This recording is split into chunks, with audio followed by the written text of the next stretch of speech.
Just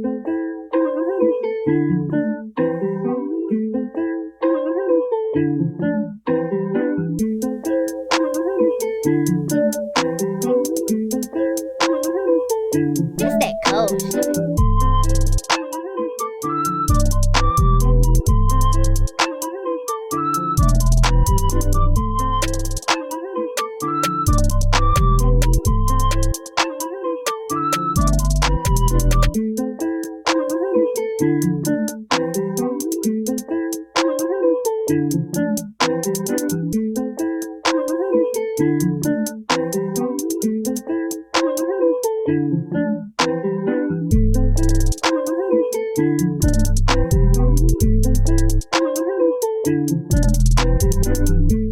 What's going on, world? It's your boy SpO2k, and this is another episode of Speaking with Spook, man. Y'all see it. Y'all see it. It's college football season. We in this thing. Y'all already know what it is. War Damn Eagle. Yes, I am an Auburn fan. And I'm a proud fan, man. I'm a proud fan. Can't nobody else tell me different. Anybody that know me know I am a fan of Auburn, man. But it's been a minute since I came to y'all and spoke with y'all, man. I apologize. Of course, life happens and shit. But I'm back, man. Do I got questions today? I don't fucking know. I don't fucking know, man. I don't fucking know. We gonna figure it out. We gonna figure it out, man. But what's been going on with y'all, man? What's been going on with y'all? That's what I've been wondering. I really ain't been doing that much face-to-face because I am personally working on my mix. Ain't no mix. It's a I've been working on a project, man. I've been working on a project, and it's going to be real dope. Fast Now, Feast Later, FNFL. Don't have a release date yet, but just know, man, I'm grinding so hard. I'm grinding so hard for this shit, man. For real. It's amazing how it's coming together, and I'm really enjoying the journey of my music, and hopefully y'all will enjoy it. Y'all see the cut though. My barber came through, chopped me up. Shout out Twan the barber. Y'all go holler at him. Let me grab the old Trusted Dusty.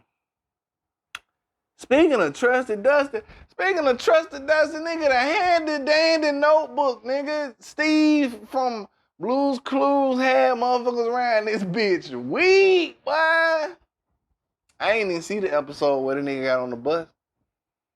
I ain't even know he got on the bus. All I know, one day I was watching Blues Clues and I ain't watch that shit no more. And then next time I look up, it's somebody that ain't Steve. And I was pondering, like, where did Steve go? But I didn't care enough to look it up. But the video he put out had G's out here crying, for the 25-year anniversary and shit. But Blues Clues was that shit growing up. There's a lot of TV shows I like growing up. Blues Clues, Puzzle Place, Reading Rainbow, Gullah Gullah Island, boy. Come on now. Just to name a few. Cartoons was the shit. Cartoons ain't the same, bro. I don't know if it's because we grown and we looking at them different. Because the kids today still fascinated with cartoons. They cartoons today. But they just ain't the same no more. They just ain't hitting the same. Anyway, yeah, I was supposed to be grabbing my phone. But I hate day naps. Boy, I swear I hate day naps. You ever get so happy, you be like, oh, I got somebody like me. And then you go to the like and you just be like, oh, okay. I can't be the only one. But I'm out here single, man. You know what I'm saying? I'm dating. Couple prospects. Fuck I'm supposed to be doing. Don't mind me, man. I'm a little inebriated right now for the people that know what that shit mean. Boom. Okay, boom. Don't want to get into that. Why the fuck are all my topics about relationships? I must be going through some shit. I gotta be going through some shit. I gotta be indirectly going through some shit. Because honestly, to tell you the truth, I am a hopeless romantic with my heart on my sleeve. I want to be in a relationship, but I want to be in the right relationship. I've had some fucked up relationships before in the past, and it ain't deterring me from being in a relationship, but it is making me cautious. It is making me cautious. It is making me think about things that I have done. I always take things as a learning experience. So I take my past relationships as what have I learned to better myself as a significant other. But yeah, I guess that's why all my topics got something to do with relationships. I don't know. I don't fucking know. Other than that, what else is there to talk about? I got a question. Okay, so a lot of people, well, I ain't a lot of people, but it's been a select few people ask me if we have had an intimate history and we stop, could we be friends now? I say no, because I have friends that I have not been intimate with, and in my situation, in my mind, I feel like I'm not going to put somebody that I had smashed in a same category as somebody that I haven't smashed, because I don't want them to be no miscommunication. So I need to find out what to call the people that I have smashed that I'm cool with versus the friends that I have that I haven't smashed. Any suggestions? Put them in the comments. Keep moving. So I finally found a new term for exes. I'm not calling exes exes no more. I'm not. I think that term is played out. I think it's kind of, I don't want to say derogatory, but fuck it. My new term is insignificant others. Like, you were significant at one point in time, but now you're insignificant. Like, I think I'm gonna rock with that. That's what I'm gonna rock with. That's what I'm gonna rock with. But I am on my journey, man. I'm doing stuff for me. Finna get back to this traveling. My schedule, my work schedule has allowed me to travel a lot. Like I said earlier, I am working on my music, so music, traveling, and just living life, man. Surrounding myself around good, positive people. Surrounding myself around like-minded business owners.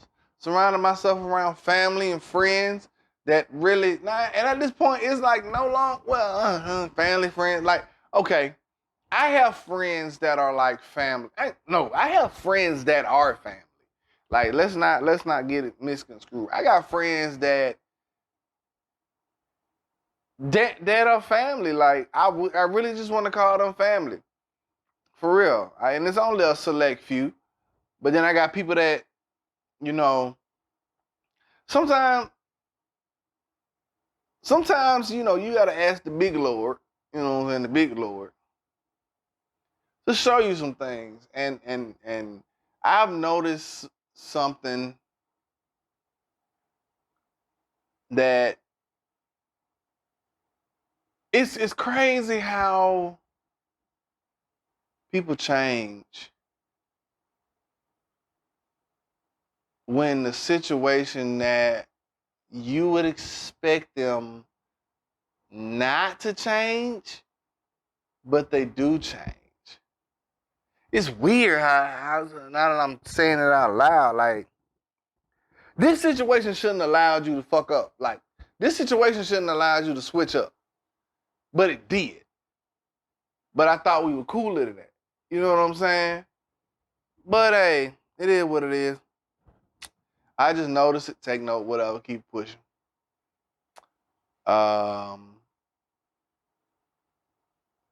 And at this point, like, bro, I'm done playing games. Like, the people that I have in my life and that is going to be in my life from now on are people that's going to be with me forever. Hopefully. That's what I want. And that's my agenda. I ain't with this playing shit. I know I come from an area where a lot of niggas don't make it out, or a lot of people just stay confined in this area, and you know what they see is normalized. That's something we need to discuss. Do y'all think that This is I ain't gonna ask y'all because y'all like y'all don't want to leave comments, but I think that however you grow up normalizes your way of thinking. So if you grew up in a 2-parent household, loving household, like your output or your outlook on life is going to be different than growing up with a single mother type deal. Like put it like this: me growing up, I think I've witnessed my parents argue twice. Yeah, dos, 2 times. So I do not like to argue because when I ain't gonna say when voices get raised, but when voices get raised, not tone, but raised, like your volume gets raised. Now, there's a difference between tone and volume. Like tone is if I speak like this is I'm gonna just say a sentence. I went to the store. Now I'm gonna say it another tone. I went to the store. Now the voice wasn't the volume wasn't changed. It's just the tone was changed. Now the second one was a little bit more assertive than the first one. But that don't mean I raised my voice. So people get that misconstrued as raising your voice. Like, no, I didn't raise my voice. I changed my tone to make me be more assertive. But I've never witnessed so I don't know how to handle arguments. The way I handle complications is, hey man, we grown. Let's sit down, let's talk about this. Let's try to figure this shit out. I'm gonna hear your part out. Hopefully you'll hear my part out. We can come to a mutual understanding, a mutual agreement, some kind of understanding to where we can resolve the situation. But if you didn't grow up in that type of household, if you grew up in a domestic dispute, I'm not gonna say violence, but let's just say domestic dispute household, like that's your normalization of how a household should be. That's not how that's not how I want my household to be. You know, if you grew up in a financially unstable household, that's how when you grow up, like that's how you think you should live. I mean, you probably see better, and it's gonna take a lot for people to get out. Like that's why I credit people that come from, like when people say I got it out of the mud or I came from a situation and I got out of that. Y'all, for the people that haven't got out of that situation, that person has worked extremely hard to get out of that situation because they had to break the normalization of said situation and venture out. 9 times out of 10, they seen what they want and they ventured out and they went and got it. You know? So, yeah. Normalization, man. You gotta realize how people grew up to kind of understand them better. And once you understand how they grew up and you understand them better, you can better get you can get a better feel for the type of person that they are. Regardless on what they say, because you know everybody want the limelight, everybody want the money, everybody want the fame, fortune, all the other stuff like that. But if you ain't come from a grinding mindset, like a grinding household, like if both parents worked a blue collar job, 9 to 5, clock in, clock out, you don't know what a grind is because all you see is, you know, I got to go to work and I got to clock in. You know what I'm saying? I personally seen situations where motherfuckers had to get it. In both situations, like both my parents had blue collar jobs, and then it came to a point where situations occurred where they both had to go out and get it. So that's where I get that grind from.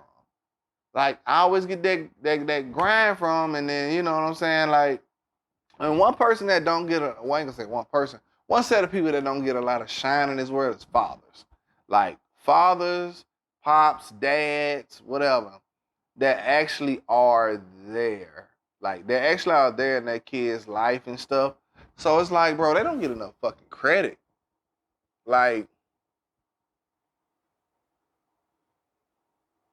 big ups to them. Cause dads, y'all don't get enough credit, dude. Like real dads. I ain't talking about like, okay, and it's fucked up that the system is fucked up because the system caters to the woman when it comes to custody battles and shit. And I'm not speaking of what I read. I'm speaking of what I know. It's fucked up to where it's catered to the woman. And, you know, the whole child support thing, we know how that goes. But even with visitation, like, it's fucked up that the government has to tell a man that is working to provide for this kid every month to tell me that I can only see my kid from this date to this date when I'm providing for this kid on a monthly basis. That's fucked up. Because now, like I said earlier, however you grow up, you normalize that. So now, if I have a son, my son is normalizing like, oh shit, a man, I'm looking up to my dad as a role model to be a man, but my dad just come gets me on the weekends or every other weekend, so that's what I think a man should be. Or if the mother has bad taste in men, and you know the guy she's seeing that's around her son ain't really about shit. That's not everybody, but if he ain't not about shit, that's how he's seeing like, okay, if he a grown man and he talking to my mama and I value my mama, this is what I need to be. You know what I'm saying?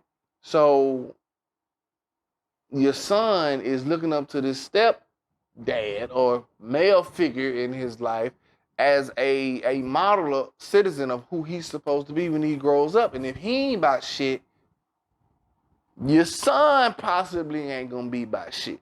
Now I ain't saying he is. I ain't saying he can't get out of it. That's the whole got it out the mud, changing your psychological thinking of shit. But that's just how the fuck it is.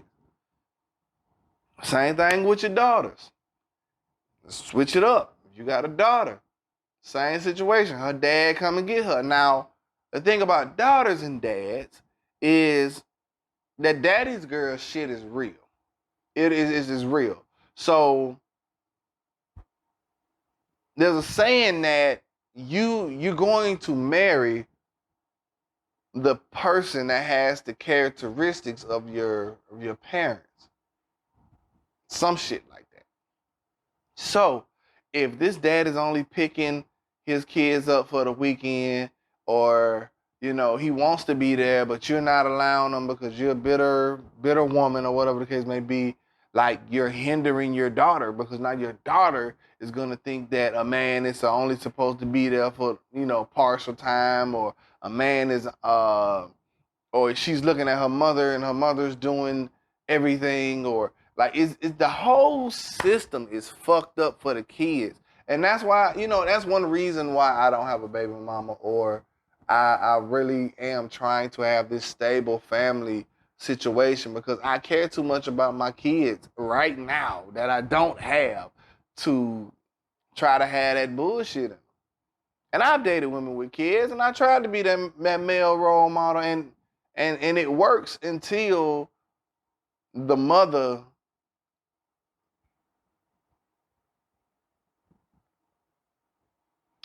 gets in her feelings. Put it like that. I've had a situation where, you know, I was there, and even after the fact, I was there. But then when the mother finds out that, you know, ooh, this, that, and the third, then all of a sudden, and I have no legal right. So, I mean, hey, it is what it is. It's fucked up, but hey, the system is catered to them.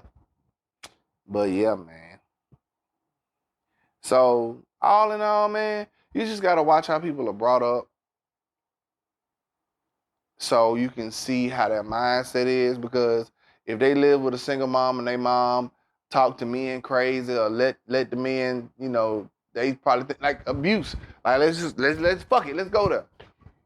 If a woman is single and she's being abused physically, but she doesn't want to leave this guy, and she constantly saying, oh, I love this guy, he's saying he love her, but he is abusing her, the kids are going to associate abuse with love because that's what they seeing.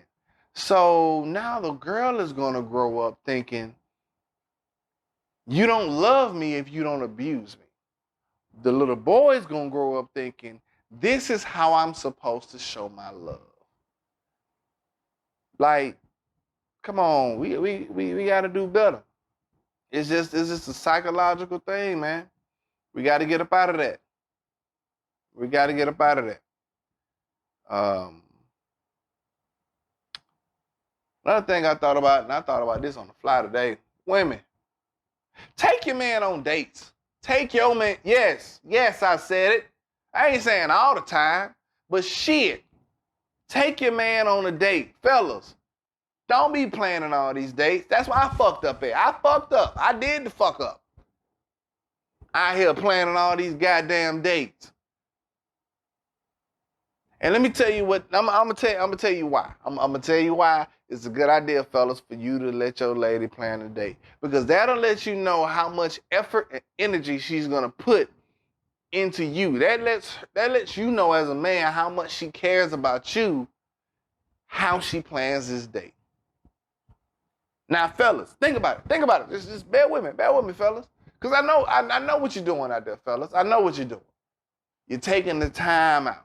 You're setting the schedule. You're paying attention to what she likes. You're making reservations if it calls for it. You might be planning something post-dinner, pre-dinner. I don't know. But you're putting all this effort into date night.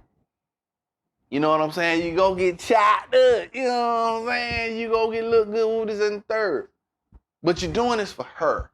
I mean, you're doing it for you too. Don't get me wrong. You're doing it because you want to take your lady out. You want to show her a good time. That's your whole mindset because you care about her. So, tell her to plan a date. Tell her to plan a date. Yeah, do it. Fucking do it. Because if she doesn't put the same energy and effort into that one date, and you done fucking took her out on 8, 10 dates like this, come on, guy. Come on, guy. Think about it. She don't give a fuck. She don't give a fuck. She don't give a fuck. She's there to receive, bro. She's not there to give. You gotta start taking better care of yourself. That's what you gotta do. Because situations are give and take.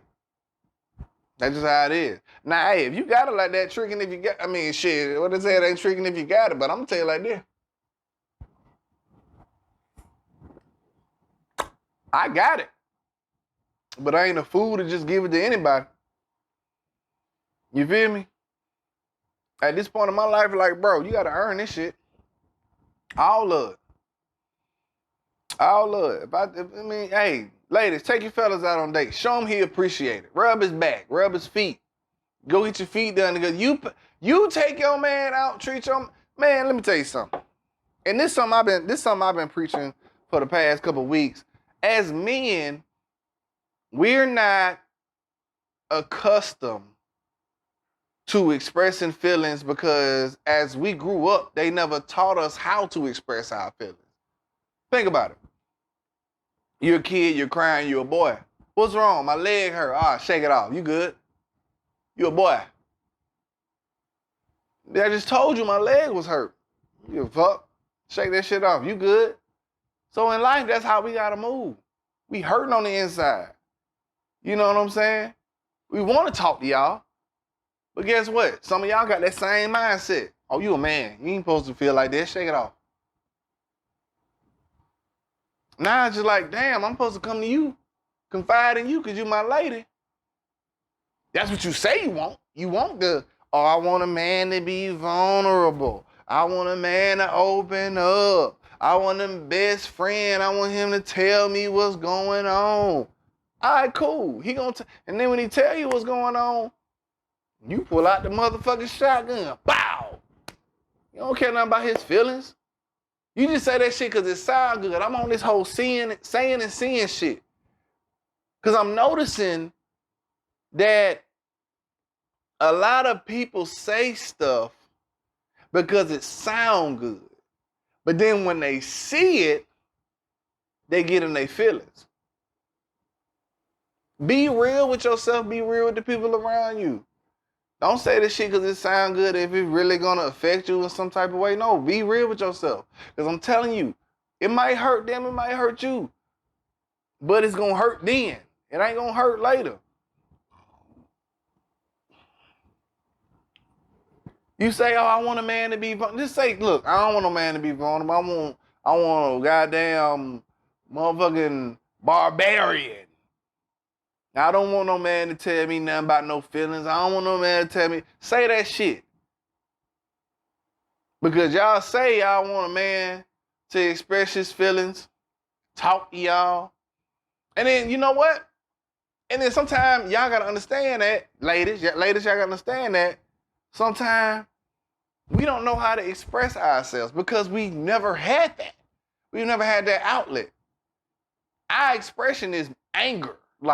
But I learned that anger is a secondary emotion. It's emotion before that comes before anger. So you're either upset than angry, sad than angry, in pain and angry. Like it's something that comes before anger, but we don't know how to express that first emotion because all we've been taught was anger, violence. Look at all the shit we do.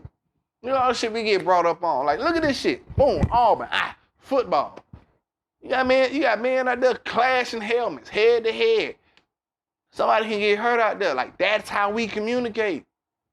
That's what we do. That is our fun. To go out here, play this sport, and possibly get fucked up. So, ladies, sometimes y'all just gotta bear with us. And, fellas, we gotta figure out a way to communicate. We gotta figure out a way to talk to our significant other. And ladies, y'all gotta be receptive. Y'all gotta be receptive of it. Y'all can't just do the whole, you a dude. I don't care about you being upset. You a dude. I don't care about you having a bad day. You a man. You ain't supposed to feel like that. Like, no. Because this is what I tell people about vulnerability. You can lose somebody by them being vulnerable to you and you not being receptive. You can definitely lose them. Because if I'm coming to you and I'm not used to being vulnerable, I'm not used to opening up. I got walls, barriers, barricades, all that shit up. Feelings locked down, throw away the key. And if I decide to open that shit up and come talk to you like you wanted me to, you asked for this. Hey, babe, I want to talk to you. Hey, I had a rough day. Da, da, da. And you're like not receptive of it. Like I'm just gonna motherfucker just gonna be like, whatever. Whatever. I just bear my feelings. I just did what you asked me to do. They just like, oh well. Oh well. Like when y'all do that shit, it does more damage than you think. But anyway, be receptive, ladies. Take your man out on a date. Treat him well. Y'all think because y'all show up with mediocre pussy that's gonna keep a man, but that's not the case. I'm sorry. Mediocre pussy is not gonna keep a man, and y'all can't keep putting pussy on the pedestal when y'all have been given pussy. Like, y'all have been given this. Y'all was birthed with this. This is one reason why y'all are women. You know what I'm saying? So you can't. Every woman has it. Like you can't. That's not an attribute at this point. Yeah, maybe the 20-year-old spook. Yeah, 20-year-old spook. You got a pussy. Come on, knock you down. Boop boop boop. Go on about your business. 31-year-old spook. Sorry, I don't care nothing about that little whack ass pussy. What else besides that can you offer me? Can I come to you? Can I talk to you? If I'm having a bad day, can I express myself? You feel me? Can you maintain a household? Can you maintain a job? How is your standard? How's your living standards? What are your goals? What are you doing to work towards your goals? What are your hobbies? What are your interests? What are your talents? Like that's what I'm looking for. Because if you have a plan, if you're not stagnant, if you're not comfortable, then we can probably work. Because I'm not that person that's going to be stagnant and comfortable until I get to a point where I don't have to work no more. And when I mean not work them, I mean roll up, just check numbers, go back to bed. Roll up, take a flight, whatever. Like, that's the mission I'm on. That's the code I'm on. But if you ain't got no ambition, man, don't even come my way. Cause I'm gonna tell you right now, I ain't here taking on no dependents with dependents. That's not what I'm here for. I'm not taking on dependents with dependents, my G. And I'm not taking on dependents. You heard me? Like, you gotta be able to support your own. That'll make the whole situation a lot better. Whole situation a lot better. So you gotta understand that. And it's a lot of shit I want to talk about. But y'all already got about 30 minutes about your boy. So I'm gonna go ahead and end this shit, man. Like I said, I got music on the way. I'm dropping a single in November called Addiction. So be on the lookout for that. Man, I'm watching my Auburn Tigers put a hurting on these boys this season. Living life, man. Living fucking life. And just protect yourself out there, for real, for real. And man, shit, this is another episode of Speaking with Spook, man. AKA Mr. Cold Shit. That's chasing our dreams every day. If you ain't no bitch, and I'm out. Holla at you.